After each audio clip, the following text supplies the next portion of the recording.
स्वागत है आप सभी का ग्लोबल आईटीआई के यूट्यूब चैनल पर। हम लोगों ने इससे पहले 23 क्लासेस कर लिया है एमसीक्यू सीरीज का। आज हम लोग करने वाले हैं क्लास नंबर 24, ठीक, जिसमें कि आपका चैप्टर चल रहा था ट्रांजिस्टर। चैप्टर के कुछ क्वेश्चन हमने ऑलरेडी कर भी लिए हैं। इससे पहले आपका गेट भी कंप्लीट हो गया है, लॉजिक गेट।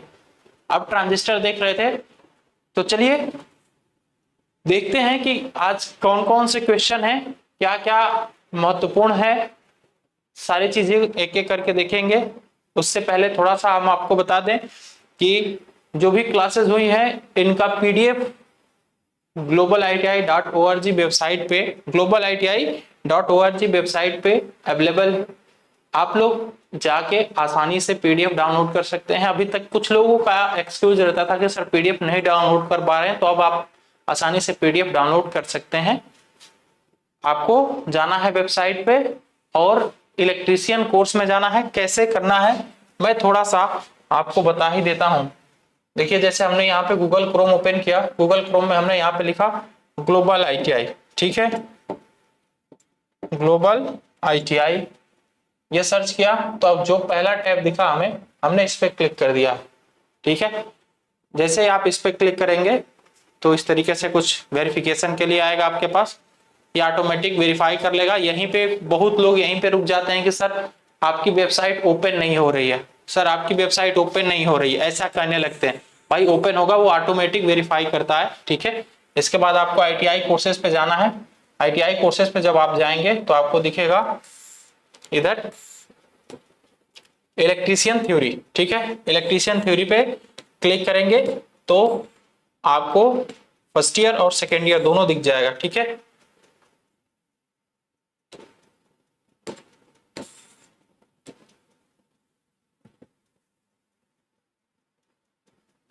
चलिए यहीं से ये थोड़ा सा बार बार आप ऊपर नीचे हो जा रहा है। मोबाइल में ऊपर नीचे नहीं होगा, ये एक ही जगह रहेगा। आप वहीं पे जब इलेक्ट्रीशियन कोर्स पे जाएंगे तो फिर आपको फर्स्ट ईयर और सेकेंड ईयर दोनों अलग अलग दिख जाएगा। वहां से जाके आप लोग आसानी से पीडीएफ भी डाउनलोड कर सकते हैं। और नया में अपडेट किया गया है आपके लिए एमसीक्यूज, ठीक है। आप वहां पे आसानी से टेस्ट भी दे सकते हैं और जिसका रिजल्ट आपको तुरंत एकदम, जैसे आपको क्वेश्चन क्लिक करते हैं तभी आपको रिजल्ट भी दिखने लगता है कि आपने क्वेश्चन सही किया है या गलत किया है। बाकी लास्ट में भी आपको रिजल्ट देखने को मिलेगा कि आप पेपर जो टेस्ट आप दिए हैं उस टेस्ट में पास हुए या फेल हुए, ठीक है।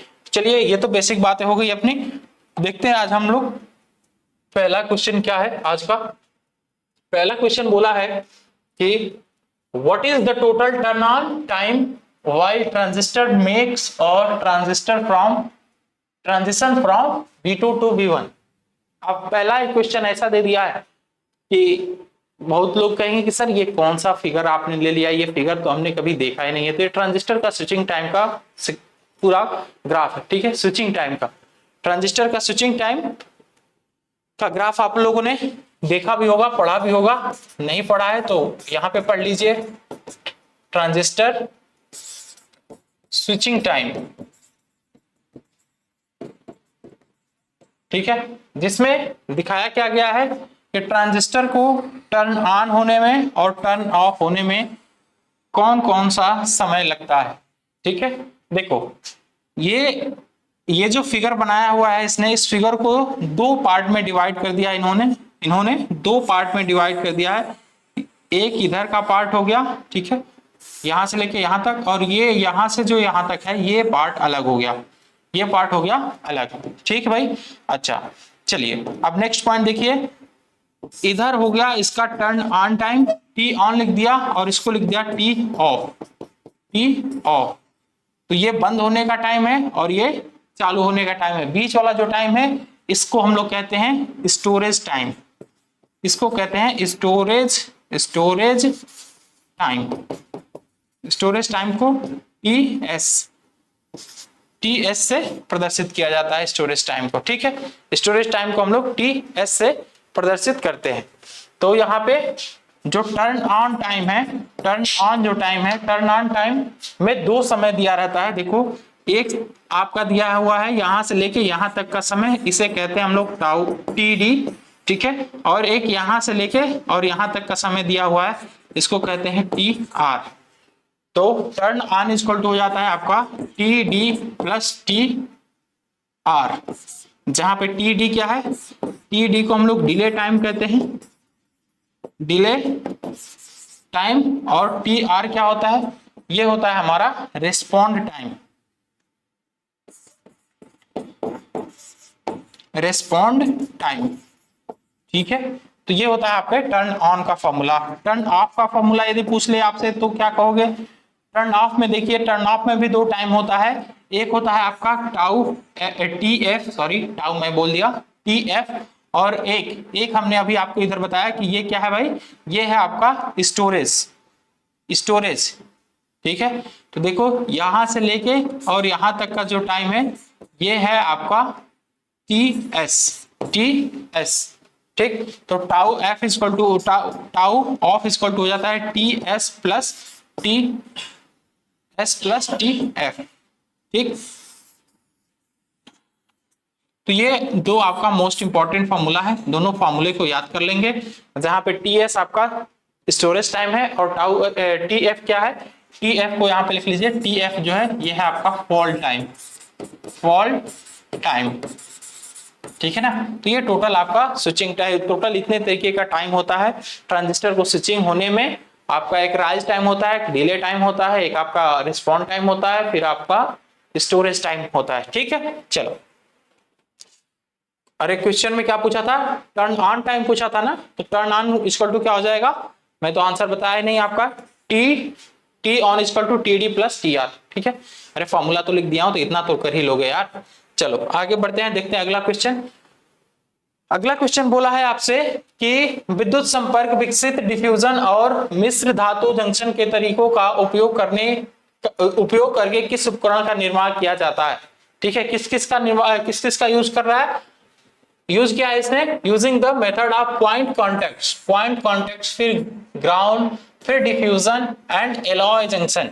कितने चीजों का यूज किया है, इन सभी का यूज करके हम लोग क्या बनाते हैं, ट्रांजिस्टर बनाते हैं, ट्रांजिस्टर। ठीक है भाई, ट्रांजिस्टर बनाते हैं। चलो नेक्स्ट देखते हैं कि एक ट्रांजिस्टर में कलेक्टर क्षेत्र भौतिक रूप से उत्सर्जक क्षेत्र से बड़ा क्यों बनाया जाता है। देखो जब भी ट्रांजिस्टर बनाया जाता है तो ट्रांजिस्टर में मुख्य रूप से 3 टर्मिनल होते हैं। कौन कौन से होते हैं, एक यदि ये हमारा ट्रांजिस्टर हो गया तो इसमें मुख्य रूप से आपके 3 टर्मिनल होते हैं। कौन कौन से होते हैं, मैं आपको यहाँ पे दिखा देता हूं। अरे भाई थोड़ा सा बड़ा बन जा। ठीक है, चलिए, ये हो गया आपका बेस, इधर हो गया एमीटर और इधर हो गया कलेक्टर। ठीक है, इधर हो गया आपका कलेक्टर, एमीटर, बेस, कलेक्टर। तो जो कलेक्टर होता है ना, ये सबसे बड़ा होता है, या सबसे चौड़ा लिख सकते हो, ये सबसे चौड़ा होता है। ठीक है, लेकिन इसमें डोपिंग कम होती है, इसमें डोपिंग कम होती है।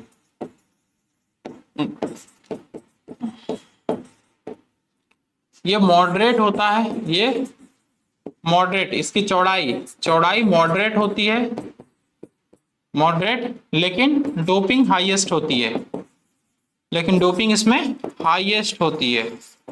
ठीक है, और ये तो बहुत ही पतला होता है, चौड़ाई बहुत पतली होती है, इसकी चौड़ाई सबसे कम होती है, सबसे कम होती है, और इसमें डोपिंग भी बहुत कम होता है। ठीक है, तो यही पूछा है कि आप ये जो कलेक्टर है, ये कलेक्टर क्यों चौड़ा बनाया जाता है, तो ये हीट डिसिपिएट करने के लिए इसको चौड़ा बनाया जाता है, ताकि आसानी से ये हीट को डिसिपिएट कर पाए। ठीक है, एमीटर से कलेक्टर की तरफ जो करंट फ्लो होती है, तो उस करंट की वजह से हीट जनरेट होता है ट्रांजिस्टर के अंदर, तो उस हीट को ट्रांसमिट करने के लिए या डिसिपिएट करने के लिए हम लोग कलेक्टर को थोड़ा चौड़ा बनाते हैं। यदि एरिया ज्यादा होगा तो वो आसानी से हीट को ट्रांसमिट कर पाएगा या डिसिपिएट कर पाएगा एटमॉस्फेयर के साथ। ठीक है जी, it has to dissipate more heat, it has to dissipate more heat, पहला ही ऑप्शन दिया हुआ तो एकदम सही हो जाएगा।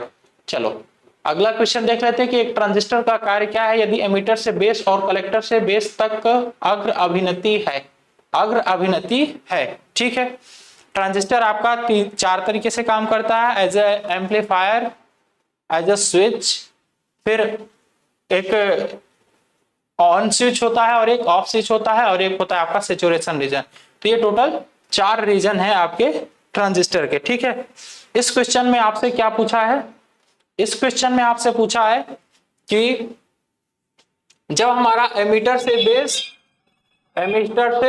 बेस और कलेक्टर से बेस तक अग्र अभिनत हो तब यह कैसे कार्य करेगा, तो उस समय एज अ क्लोज स्विच कार्य करता है, ठीक है। उस समय एज अ क्लोज स्विच कार्य करता है। तो यहाँ पे आंसर डी एकदम करेक्ट हो जाएगा। क्लास ए एम्पलीफायर का मुख्य लाभ क्या है, जो आपका क्लास ए टाइप का एम्पलीफायर होता है, क्लास ए टाइप का एम्पलीफायर जिसका वर्किंग साइकिल 360 डिग्री होता है। तो पूछा है कि इसका मुख्य लाभ क्या होता है, इसका मुख्य लाभ क्या होता है। तो चूंकि हमने अभी आपको बताया कि ये 360 पूरा 360 पे काम कर सकता है, मतलब इसमें हर तरफ इसमें वर्किंग हो सकती है, हर क्षेत्र में वर्किंग हो सकती है।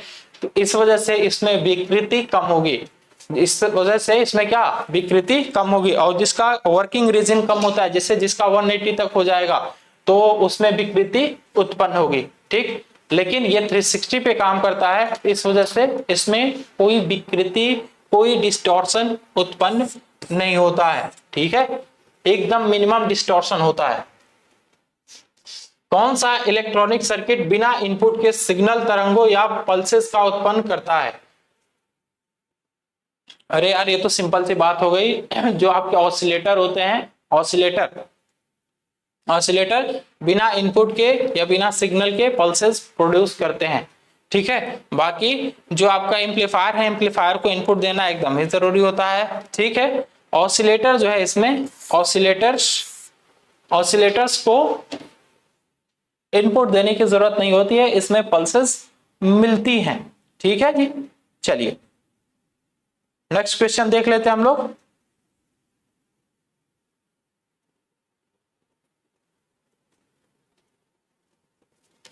दोलक सर्किट में दोलनों या तरंगों को बनाए रखने के लिए कौन सा सर्किट आवश्यक है। Which circuit is essential to maintain oscillation और waves in an oscillator circuit.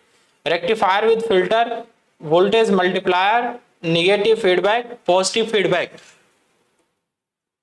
क्या बोला है, एक बार क्वेश्चन फिर से पढ़ लीजिए। विच सर्किट इज इसेंशियल, कौन सी सर्किट जरूरी होती है, टू मेंटेन ऑक्सीलेशन, ऑक्सीलेशन को मेंटेन करने के लिए, या wave in an oscillator circuit, ठीक है।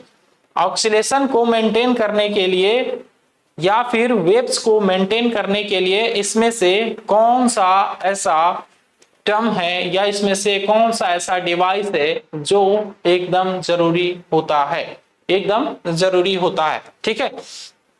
तो देखिए रेक्टिफायर विथ फिल्टर, रेक्टिफायर के साथ यदि आप फिल्टर लगाते हैं तो फिल्टर का काम क्या होता है, फिल्टर का काम ये होता है कि जो भी हमारा आउटपुट पे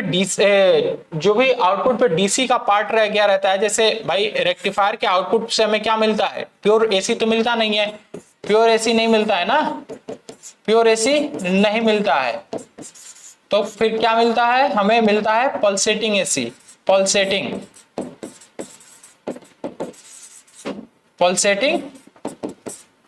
एसी मिलता है हमें, ठीक है। तो उसी पल्सेटिंग सप्लाई को जैसे कि कुछ ये इस तरीके से फॉर्म होता है, देखिए ये ऐसे करके ऐसे, ठीक है, फिर ऐसे करके फिर ऐसे, अरे रुक जाओ थोड़ा, कुछ ज्यादा ही सीधा बन जा रहा है ये,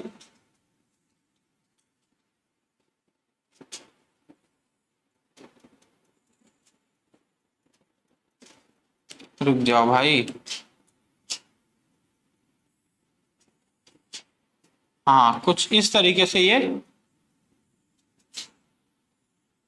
कुछ इस तरीके से बनता है। तो इसी पल्सेशन को या इसमें जो डीसी की मात्रा रह गई है उसे हटाने के लिए हम लोग फिल्टर्स का यूज करते हैं, या तो कैपेसिटर लगाते हैं वहां पे या फिर इंडक्टर लगाते हैं, सीरीज पैरेलल में उसको कनेक्ट करते हैं तो वो हो जाता है आपका फिल्टर, ठीक। फिर वोल्टेज मल्टीप्लायर क्या करेगा, वोल्टेज के लेवल को बढ़ाएगा, ठीक है। निगेटिव देखिए कभी भी निगेटिव फीडबैक बस इसलिए लगाया जाता है ताकि एक्यूरेसी थोड़ी सी बढ़े, जो भी हमारा सिस्टम है उस सिस्टम की एक्यूरेसी को बढ़ाया जा सके, इसलिए निगेटिव फीडबैक हम लोग लगाते हैं। बाकी यदि हमें ऑसिलेशन को बढ़ाना है तो उसके लिए हम लोग को क्या करना होता है, उसके लिए हमें पॉजिटिव फीडबैक लगाना पड़ता है, उसके लिए हमें पॉजिटिव फीडबैक की जरूरत होती है। ठीक है, चलिए यूनि जंक्शन ट्रांजिस्टर का मुख्य अनुप्रयोग क्या है। यूनि जंक्शन ट्रांजिस्टर जो होते हैं उनका मुख्य प्रयोग क्या होता है, रेक्टिफिकेशन, एम्पलीफिकेशन, रेगुलेटर सर्किट और ट्रिगरिंग द सर्किट। रेक्टिफिकेशन का कार्य किसके द्वारा होता है, रेक्टिफिकेशन का कार्य आपके पीएन जंक्शन डायोड द्वारा होता है ना, PN junction diode, PN junction diode, जो आपका पीएन जंक्शन डायोड है, पीएन जंक्शन डायोड की सहायता से हम लोग क्या करते हैं, रेक्टिफिकेशन का कार्य करते हैं। ठीक है, एम्पलीफिकेशन का कार्य किसके द्वारा किया जाता है, तो एम्पलीफिकेशन का काम आपके ट्रांजिस्टर के द्वारा किया जाता है, ट्रांजिस्टर के द्वारा किया जाता है। ठीक है, फिर रेगुलेटर सर्किट, रेगुलेटर सर्किट के लिए हम लोग जेनर डायोड यूज कर लेते हैं। ठीक है, जेनर डायोड। और ट्रिगरिंग द सर्किट, सर्किट को ट्रिगर करने के लिए हम लोग यूजेटी का यूज करते हैं, यूजेटी का यूज करते हैं, यूनि जंक्शन ट्रांजिस्टर का यूज करते हैं हम लोग, किसके लिए, ट्रिगरिंग के लिए। ठीक है, चलिए नेक्स्ट क्वेश्चन देखते हैं कि किस उपकरण में बहुत अधिक इनपुट प्रतिबाधा, कम शोर, निर्गत अच्छा रैखिकता और कम अंतर इलेक्ट्रोड क्षमता है। विच device has very high input impedance, बहुत ही ज्यादा इनपुट इंपीडेंस होता है, मतलब इनपुट साइड में उसकी प्रतिबाधा बहुत ज्यादा होती है। ठीक है, या फिर ऐसा कर सकते हैं कि उस डिवाइस के, जैसे मान लो कि ये पेन हो गया, ये पेन हो गया, और पेन को हम यदि इधर से लिख रहे हैं तो ये इसका इनपुट साइड हो गया, तो इस इधर की तरफ प्रतिरोध ज्यादा है और इधर की तरफ प्रतिरोध कम है। ठीक है, तो यही बोल रहा है कि कौन सी ऐसी डिवाइस है जिसका इस साइड का जो इनपुट साइड है, इनपुट साइड में प्रतिरोध बहुत ज्यादा है, लो नॉइस आउटपुट, जो आउटपुट मिलता है उसमें शोरगुल बहुत कम होता है। ठीक, good linearity and low inter electrode capacity. ठीक है, लिनियरिटी भी होता है और low inter electrode capacity, inter electrode capacity, ये थोड़ा सा कुछ अलग तरीके से लिख दिया, एक साथ इसको मिला के लिखना चाहिए था, अलग अलग लिखने की क्या जरूरत है इसे, है ना। तो देखिए जो आपका एनपीएन ट्रांजिस्टर है, एनपीएन ट्रांजिस्टर, जो आपके ट्रांजिस्टर होते हैं, ट्रांजिस्टर क्या होता है भाई, ट्रांजिस्टर एक करंट सोर्स की तरह कार्य करने वाला होता है, करंट सोर्स या फिर current dependent, current control device होता है, करंट कंट्रोल्ड डिवाइस होता है। ठीक है, एनपीएन हो चाहे पीएनपी ट्रांजिस्टर, दोनों के दोनों करंट कंट्रोल डिवाइस होते हैं। बाकी जो आपका फील्ड इफेक्ट ट्रांजिस्टर होता है, ये आपका वोल्टेज कंट्रोल डिवाइस होता है, वोल्टेज कंट्रोल्ड डिवाइस होता है। ठीक है, और इसका जो इनपुट इंपीडेंस है, इसका जो इनपुट इंपीडेंस है बहुत ही ज्यादा होता है, इसका इनपुट इंपीडेंस, इनपुट इंपीडेंस ज्यादा होता है,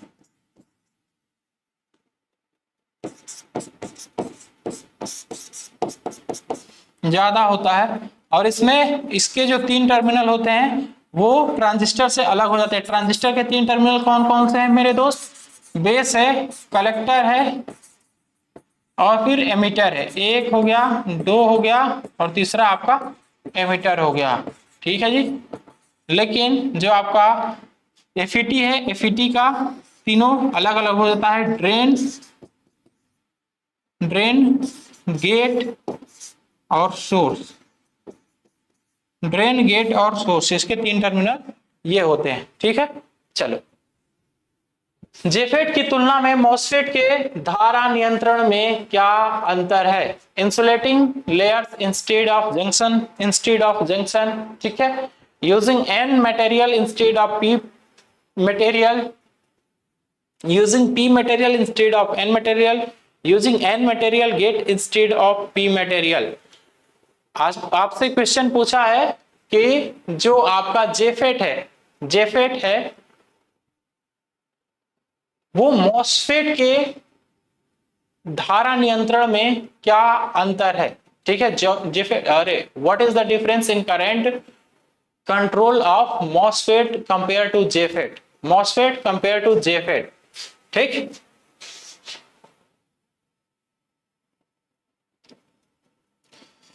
insulating layers instead of junction, अरे हाँ देखो, जेफेट जो आपका जेफेट है field effect transistor, field effect transistor, और जो आपका मॉसफेट है metal oxide, metal oxide field effect transistor, इन दोनों में बेसिक अंतर ये होता है कि जो आपका मॉसफेट होता है ना, मॉसफेट के गेट वाले टर्मिनल पे हम लोग क्या करते हैं, SiO2 मतलब कि सिलिकॉन डाइऑक्साइड का हम लोग लेयर रख देते हैं, या फिर कह सकते हैं कि आप बालू रख देते हैं इसके गेट वाले टर्मिनल पे, ताकि इसके इनपुट इम्पीडेंस को और बढ़ाया जा सके। तो मेन अंतर यह है, इन दोनों की वर्किंग सेम है, लेकिन मेन अंतर यह है कि इसके गेट टर्मिनल पे हम लोग क्या करते हैं, एक इंसुलेटिंग लेयर बिछाते हैं मॉसफेट में, मॉसफेट में एक हम लोग इंसुलेटिंग लेयर बिछाते हैं। इंसुलेटिंग लेयर के रूप में हम लोग क्या यूज करते हैं, SiO2 का यूज करते हैं, ठीक है। तो यहाँ पे ए ऑप्शन एकदम करेक्ट बन जाएगा। एम्पलीफायर सर्किट का, सॉरी, एम्पलीफायर सर्किट का प्रकार आपसे पूछा है क्वेश्चन में, इस एम्पलीफायर सर्किट का प्रकार क्या है। थोड़ा सा आपको फिगर पूरा नहीं दिख रहा होगा, हाँ, तो देखिए यहाँ पे आपको दिख रहा होगा कि इसका जो कलेक्टर वाला टर्मिनल है ना, कलेक्टर वाले टर्मिनल को क्या किया गया है, लाके यहाँ पे कॉमन कर दिया गया है, यहाँ पे अर्थिंग किया गया है कलेक्टर वाले टर्मिनल को, ठीक है। तो ये आपका कॉमन कलेक्टर एम्पलीफायर बन जाएगा, कॉमन कलेक्टर एम्पलीफायर बन जाएगा ये। नेक्स्ट क्वेश्चन पूछा है कि 220 वोल्ट आरएमएस वोल्टेज का पीक वोल्टेज क्या होता है। आरएमएस को पीक में से कैसे चेंज किया जाता है, तो पीक वोल्टेज इक्वल टू हो जाता है, वी पीक इक्वल टू होता है आपका V RMS divide by √2, V RMS divide by √2, ठीक है। तो यहां से, अरे रुको यार, वी आरएमएस इक्वल टू होता है वी पीक बाई √2, ठीक है। जो आरएमएस वोल्टेज होता है वो पीक वोल्टेज से कम रहता है, आरएमएस वोल्टेज पीक वोल्टेज से कम रहता है, ठीक है। तो यहाँ पे आरएमएस वोल्टेज का मान इसने दे रखा है 220, और पीक वोल्टेज आपसे पूछा है, पीक वोल्टेज आपसे पूछा है, तो यहाँ पे वी पीक इक्वल टू क्या हो जाएगा भाई, यहां से हो जाएगा आपका V peak equal to √2 multiplied by V R M S, तो ये हो जाएगा 1.732 मल्टीप्लाइड बाई 220, ठीक है, मल्टीप्लाइड बाई 220। इन दोनों को मल्टीप्लाई कर लीजिए, दोनों को मल्टीप्लाई करेंगे तो कितना आ जाएगा आपका, दोनों को मल्टीप्लाई करेंगे तो ये आ जाएगा आपका 311.17 वोल्ट, 311.17 वोल्ट, ठीक। चलो,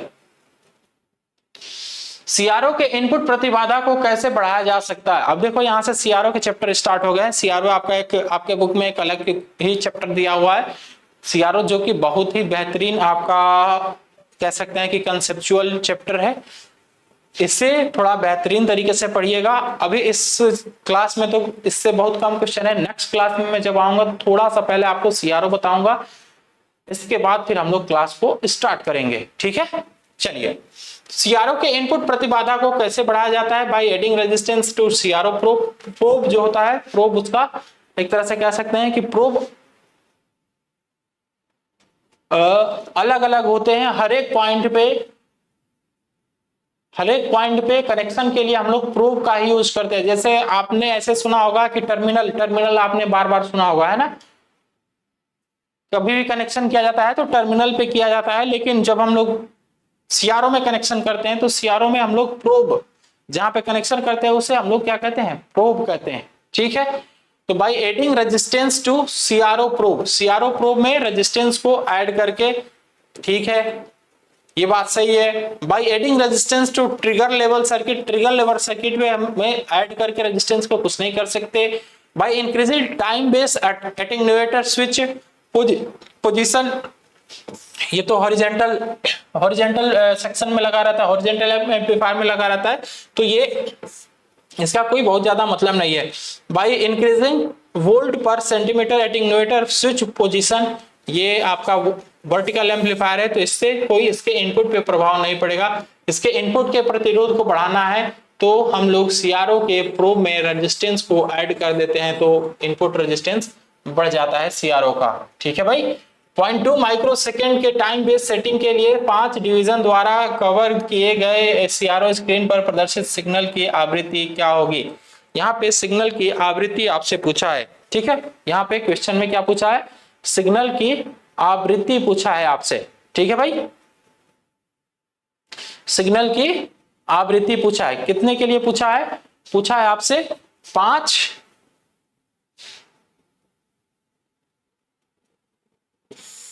5.2 माइक्रोसेकंड के लिए और 5 डिवीजन, 0.2 माइक्रोसेकंड के लिए और 5 डिवीजन होना चाहिए, ठीक है। तो एक काम करो, 5 मल्टीप्लाइड बाई 0.2 कर दो पहले। 5 मल्टीप्लाइड बाई 0.2 करेंगे तो ये कितना हो जाएगा, ये हो जाएगा आपका 1 माइक्रोसेकंड, 1 माइक्रोसेकंड, ठीक है, 1 माइक्रोसेकंड। और बाकी आप लोग जानते होंगे कि फ्रीक्वेंसी इक्वल टू क्या होता है भाई, 1/t होता है। फ्रीक्वेंसी इक्वल टू हो जाता है आपका 1/t, तो फ्रीक्वेंसी इक्वल टू हो जाएगा 1/10 की पावर -6 इक्वल टू ये हो जाएगा आपका 10 की पावर 6। 10 की पावर 6 को क्या लिख सकते हैं, 10 की पावर 6 को हम लोग लिख सकते हैं 1000 किलो हर्ट्ज, 1000 किलो हर्ट्ज, ठीक है, 1000 किलो हर्ट्ज, जो कि ऑप्शन डी में दिया हुआ है 1000 किलो हर्ट्ज, ठीक, 1000 किलो हर्ट्ज आपका ऑप्शन डी में दिया हुआ है, ठीक है। तो टोटल टाइम यहां से निकाल लेंगे, टोटल टाइम इक्वल टू कितना हो जाएगा, 5 मल्टीप्लाइड बाई 0.2 बराबर 1 माइक्रो सेकेंड हो जाएगा। और वहां से फ्रीक्वेंसी इक्वल टू 1 बटा आवर्तकाल, आपने फॉर्मूला पढ़ा होगा ना, फ्रीक्वेंसी आवृत्ति इक्वल टू क्या होता है भाई, आवृत्ति इक्वल टू होता है आपका 1 बाई आवर्तकाल, ठीक है, या फिर इसी को 1/t भी लिख देते हैं। चलिए नेक्स्ट क्वेश्चन देख लेते हैं कि रेडियो में क्या खराबी आएगी अगर पल्सेशन को रेक्टिफायर के इनपुट से नहीं हटाया जाता है। यदि पल्सेशन को रेक्टिफायर के इनपुट से नहीं हटाया जाता है तो रेडियो में क्या खराबी आएगी। तो भाई देखो, आपने देखा होगा कि एक मिनट रुक जाइए, थोड़ा सा क्वेश्चन एक बार मैं और पढ़ लेता हूँ। What defect will occur in the radio if the pulsation are not remove from the input of rectifiers, input of rectifiers, ठीक है। जैसे कि कोई इनपुट है, इनपुट में यदि एसी की मात्रा रह जाती है, पल्सेशन का मतलब हो गया कि उसमें आप बार बार सिग्नल दे रहे हैं, ठीक है, पल्स के रूप में आप सिग्नल दे रहे हैं, तो उस चीज को यदि आप नहीं हटाते हैं तो आप लोगों ने देखा होगा कि यदि रेडियो इलेक्ट्रिसिटी का वायर कहीं आसपास में गया हो और उसके पास आप ले जाते हैं रेडियो, तो ऑटोमेटिकली उसकी आवाज बदल जाती है और उसकी आवाज थोड़ी सी ज्यादा ही कम हो जाती है, और एक तरह से मतलब जो बार बार खरखराहट की आवाज आती है रेडियो में, खस खस खस खस खस खस करके आवाज आती है, क्लीन आवाज नहीं आती है ना रेडियो में भाई, तो उसी तरीके से आवाज आने लगती है जब विद्युत सप्लाई के पास या एसी सप्लाई के पास लेके जाते हैं। तो वो कौन सी साउंड होती है, एक तरह की आपकी हमिंग साउंड ही होती है, तो वही साउंड क्रिएट होने लगता है आपके रेडियो में, ठीक है। तो आज के लिए बस हम लोग इतना ही रखते हैं, बाकी हम लोग नेक्स्ट क्लास में थोड़ा सीआरओ की थ्योरी को कवर कर लेंगे, पहले सीआरओ की थ्योरी को कवर करके इसके बाद फिर हम लोग क्लासेस स्टार्ट करेंगे, ठीक। तो चलिए आज के लिए बस इतना ही, मिलते हैं नेक्स्ट क्लास में नई अपडेट के साथ। धन्यवाद।